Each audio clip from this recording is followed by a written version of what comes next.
So Ibrahim நபி அவங்களை பற்றி நிறைய பயான்கள் நம்ம கேட்டிருப்போம் இல்லைங்களா? அவங்களுடைய வாழ்க்கை வரலாறு பலருக்கும் தெரியும் பெரும்பாலும். ஆனா அதிலிருந்து நவீன காலத்துக்கு இந்த மாடர்ன் உலகத்திற்கு பல படிப்பினைகள் இருக்குங்க. அதை தான் நம்ம பார்க்க போறோம். செவ்வம குரானையும் சுன்னாவையும் நம்ம மாடர்ன் உலகத்துக்கு கனெக்ட் பண்ணி நம்ம அதிலிருந்து நம்ம படிப்பினைகளை எடுத்து நம்மளுடைய வாழ்க்கையை மாற்றிக்கொள்ள வேண்டுங்க. அதே நேரத்தில் நவீன காலத்துல பரவி இருக்கக்கூடிய பல குழப்பங்களுக்கான தீர்வும் சொல்யூஷனும் நம்ம அல் குரான்லையும் சுன்னாவிலையும் பார்க்கலாம் முழுமையாக.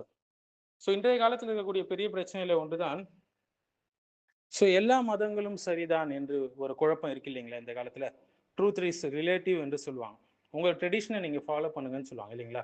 ஆனா ஆயிரக்கணக்கான ஆண்டுகளுக்கு முன்பே ஒரு மனிதர், தவ்ஹீதின் தந்தை, இந்த எல்லாவற்றையும் சேலஞ்சு பண்ணார். அவர்தான் இப்ராஹிம் அலைஹிஸ்ஸலாம். டீனேஜில் அவங்க என்ன செஞ்சாங்க? தாவா பணியை செய்தார்கள், நபியாக இருந்தார்கள். ஷிர்க் நிறைந்த ஒரு சமூகத்துல இருந்தாருங்க. அப்போ இருந்த மெசோபொட்டேமியா நாகரிகம் ஷிர்க் கலந்த ஒரு சமூகமாக இருந்தது. அவங்க தங்க தந்தை ஆசரிடம் சொன்னாங்க இல்லைங்களா, சிலை வழிபாடு எல்லாம் விட்டுடுங்கன்னு சொன்னாங்க. 6வது அத்தியாயம் 74வது வசனத்துல பார்க்கலாம். ஸோ சிலை வழிபாடு இருந்தது அந்த சமூகத்துல, நட்சத்திர வழிபாடு இருந்தது. மேலும் பல பல ஜாகிலியாக்கள் அந்த காலத்துல இருந்தது இல்லைங்களா? ஸோ இதனுடைய எல்லா கண்மூடித்தனமான பின்பற்றுதலையும் மறுத்தாங்க அவங்க. எங்களுடைய ஃபோர் ஃபாதர்ஸ் இப்படிதான் பண்ணாங்க. இன்னைக்கு யாராவது கேட்டா என்ன சொல்லுவாங்க? எங்க குடும்ப வம்சாவழியா இதை பண்ணிட்டு இருக்கோங்கன்னு சொல்லுவாங்க இல்லைங்களா? ஸோ சத்தியம் என்பது குடும்ப வம்சாவளியா பண்றதுல இல்லைங்க. மாறாக ஆதாரத்தின் அடிப்படையில. ஸோ சரியான முறையில அவங்களுடைய பகுத்தறிவை யூஸ் பண்ணாங்க இப்ராஹிம் அலைஹிஸ்ஸலாம். சூரியன், சந்திரன், நட்சத்திரங்கள் இதெல்லாம் பார்த்தாங்க. இதெல்லாம் மறைகிறது. மறையக்கூடிய ஒரு பொருள் ஒருபோதும் என்னுடைய ரப்பாக இருக்க முடியாது. என்னுடைய இறைவனாக இருக்க முடியாது. ஒரு கன்க்ளூஷனுக்கு வந்தாங்க. இதையெல்லாம் படைத்த அந்த இறைவனின் பக்கம் நான் திரும்புகிறேன் என்று சொன்னாங்க. இல்லைங்களா? இன்னைக்கு பார்க்கலாம் இல்லைங்களா? எவ்வளோ பெரிய சயின்டிஸ்டா இருப்பார். எல்லாத்தையும் பத்தியும் ஆராய்ச்சி செய்வார். ஒரு சிலைக்கு முன்னாடி நின்று என்ன செய்வார்? கூணு குறுகி கும்பிடு போட்டுட்டு இருப்பார். அந்த சிலையே ஒரு மனிதன் வடித்தது தான் என்ற அந்த ரியாலிட்டி கூட அவருக்கு தெரியறதில்ல. இன்னைக்கு பல பேர் ஏத்திசம், நிறைய சயின்டிஸ்ட் ஏத்திஸ்டா தான் இருக்கிறாங்க. ஒரு சிலர் அறிவியலை கடவுள் போல வழிபடுறாங்க. சயின்டிசம் சயின்ஸை வர்ஷிப் பண்ணக்கூடியவங்க இருக்கிறாங்க. சயின்ஸ் தான் எல்லாமே, படைப்பாளன் என்று யாருமே கிடையாது என்று ஒரு குரூப் சுத்திட்டு இருக்குது இல்லைங்களா? ஆனா இப்ராஹிம் அலைஹிஸ்ஸலாம் பகுத்தறிவை சரியாக பயன்படுத்தினாங்க. அங்க பகுத்தறிவை கொண்டு நம்ம கிட்ட இருக்கக்கூடிய அந்த சயின்ஸை கொண்டு என்ன செஞ்சாங்க? இதற்கு பின்னாடி கண்டிப்பா ஒரு சிறந்த படைப்பாளன் இருந்தாதான் சாத்தியம் இது என்பதை அவங்க உணர்ந்தாங்க. மேலும் சிலைகளை உடைச்சாங்க. சமூகத்துக்கு நேரடியா சவால் விட்டாங்க. லாஜிக்கலா அவங்களுக்கு மறுப்பு கொடுத்தாங்க. எல்லா சிலையும் உடைச்சிட்டு பெரிய சிலை தான் உடைச்சது பாருங்க. முடிஞ்சா இந்த சிலை பேசட்டுமே அப்படின்லாம் சேலஞ்சு பண்ணாங்க. ஸோ கல்ச்சுரல் ரிலீஜனையும் பிளைண்டான பிலீஃப் சிஸ்டத்தையும் உடைத்து எறிந்தார்கள். ஒரு பக்கம் அரசியல் மோதல் இல்லைங்களா? நிம்ரூத் மன்னன் என்ன செஞ்சான்? நான் தான் இறைவன், உயிர் கொடுக்குறேன் பாரு, உயிர் எடுக்கிறேன் பாரு என்று உதார விட்டான். இப்ராஹிம் அலைஹிஸ்ஸலாம் என்ன செஞ்சாங்க? அப்ப சூரியனை நீ என்னப்பா, சூரியனை ரிவர்ஸ் ஆர்டர்ல கொண்டு வா பார்ப்போம் அப்படின்னு சொன்னாங்க. வாழ இழுத்து போயிட்டான் அந்த மன்னன். ஸோ அரசியல் தலைவர்கள் என்ன செஞ்சாங்க? அவங்க பாத்தில்ல இருக்கும்போது, ஷிர்க்ல இருக்கும்போது, தான் தான் கடவுள் என்று சொல்லும்போது அதை எதிர்த்து பிரச்சாரம் செஞ்சாங்க. நிச்சயமாக ஆட்சி அதிகாரம் அல்லாஹ்வுக்கு தான் என்பதையும் அவங்க புரிய வச்சாங்க.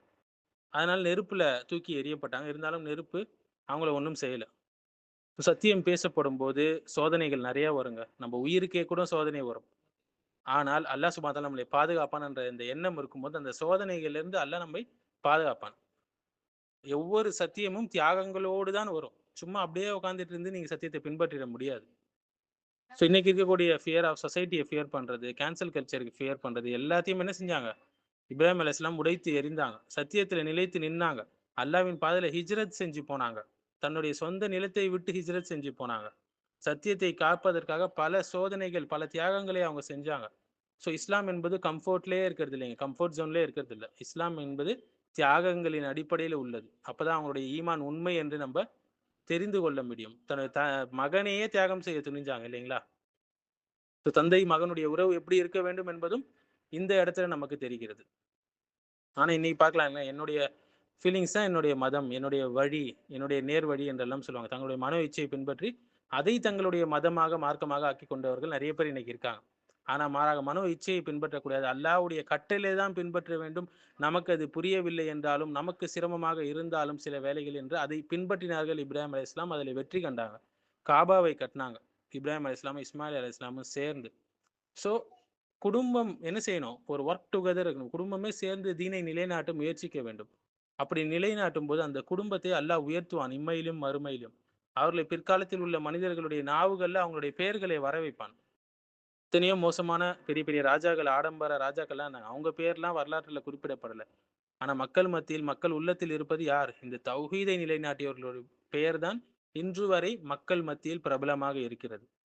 ஷிர்கை எதிர்த்து, பொலிட்டிக்கல் டைரனை எதிர்த்து, சோசியல் இக்னாரன்ஸை எதிர்த்து இப்ராஹிம் அலைஹிஸ்ஸலாம் அந்த காலத்துல போராடினாங்க. இன்னைக்கு இருக்கக்கூடிய செகுலரிசம், லிபரலிசம், ஏத்திசம் இதை வந்து சிந்தனை ரீதியாக ஒருத்தர் என்ன செய்யணும்?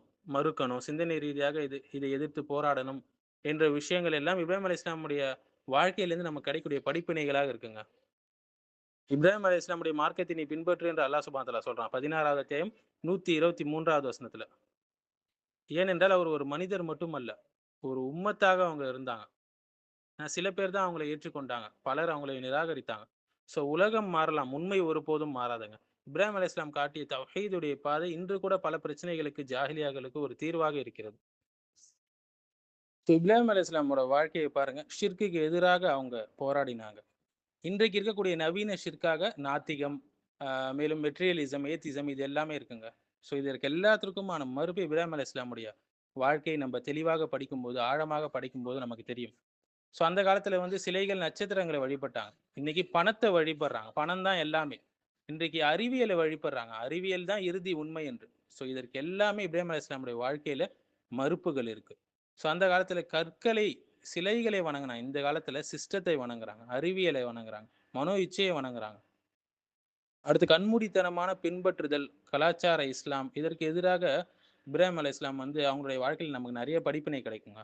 நாங்க எங்களுடைய முன்னோர்களை பின்பற்றினோம் என்று அந்த காலத்துல சொன்னாங்க. இப்ராஹிம் அலைஹிஸ்ஸலாம் காலத்துல. இன்னைக்கு எங்க கலாச்சாரம் இப்படித்தாங்க, என்ன செய்யறது? குரானை, ஹதீஸை இந்தந்த இடங்களை பின்பற்ற முடியாது என்று சில முஸ்லிம்களே கூட சொல்றாங்க. என்னோட குடும்பம் இப்படிதான் காலங்காலமா செஞ்சு வருதுன்னு என்று சொல்றாங்க. ஸோ இந்த கண்மூடித்தனமாக பின்பற்றக்கூடிய விஷயம், கல்ச்சுரல் ரிலீஜனை ஃபாலோ பண்ணக்கூடிய விஷயம் எல்லாத்துக்குமே இப்ராஹிம் அலைஹிஸ்ஸலாமுடைய வாழ்க்கையில சிறந்த படிப்பினைகள் இருக்கு. அதே சிந்தனை தான், வார்த்தைகள் மட்டும்தான் மாறி இருக்கு. ஸோ நிம்ரோத் மன்னனுடைய ஆட்சிக்கு எதிராக அவங்க என்ன செஞ்சாங்க? தௌஹீதை நிலைநாட்டினாங்க. இன்னைக்கு நிறைய நவீன அரசியல் கொள்கைகள் வந்திருக்கு இல்லைங்களா? இப்போ அரசன் தான் மதத்தையும் அதிகாரத்தையும் கட்டுப்படுத்தினான். இன்றைய செகுலரிசம் தான் அதை கட்டுப்படுத்துது. மதம் என்பது தனிப்பட்டது, பப்ளிக்ல வரக்கூடாது என்று சொல்றாங்க. சிலர் லிபரலிசம் ஃபாலோ பண்றாங்க. நீயே உன்னுடைய உண்மையை நிர்ணயித்துக் கொள்ளலாம் என்றெல்லாம் சொல்றாங்க.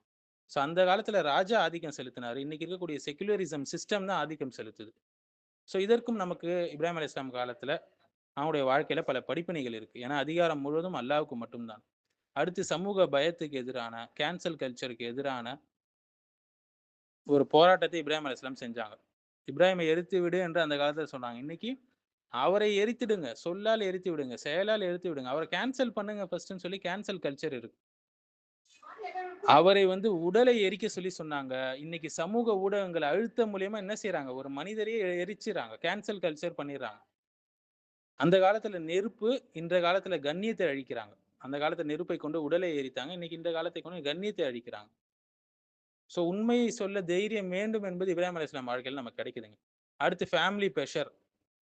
இத எப்படி அவங்க ஹேண்டில் பண்ணாங்க பாருங்க. தந்தை எதிர்த்தாங்க. குடும்பம் என்ன சொல்வார்கள் என்று இன்னைக்கு கேட்கறாங்க இல்லைங்களா? அன்னைக்கு தந்தையே எதிர்த்தாங்க தௌஹீதுக்காக. ஆனா இன்னைக்கு குடும்பம் என்ன சொல்லுவாங்கங்க? என்னால செய்ய முடியாதுங்க இத. இந்த சட்டத்த பின்பற்ற முடியாதுங்க என்று சில முஸ்லிம்களை கூட சொல்றாங்க. தீனா, தந்தையா என்று வரும்போது தீனை அவங்க தேர்ந்தெடுத்தாங்க. தந்தை கிட்ட நல்ல முறையில் நடந்து கொண்டாங்க. அவர் தந்தை காஃபிராக இருந்தாலும். ஸோ தீனை உறவுகளுக்கு மேலாக நம்ம வைக்க வேண்டும். ஒரு ஒரு ஒரு ஒரு பிதத்தான ஃபங்ஷன் வருது, ஃபேமிலி ஃபங்ஷன் வரும்போது, அப்ப தீன தான் நம்ம முற்படுத்தணும்.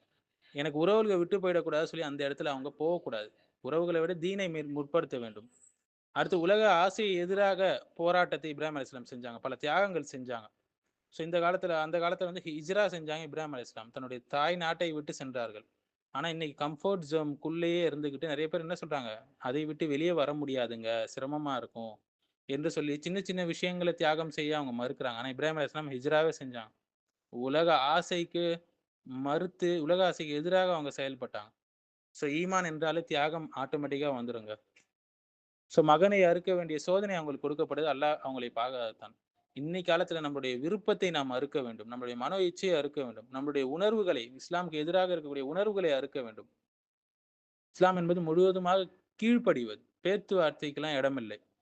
ஸோ அந்த கால சோதனைகள் ஷிர்க் இருந்தது, அடக்குமுறை இருந்தது, அறியாமை இருந்தது, பல தெய்வ வழிபாடு இருந்தது, சில தவறான பழக்கங்களும் இருந்தது இல்லைங்களா?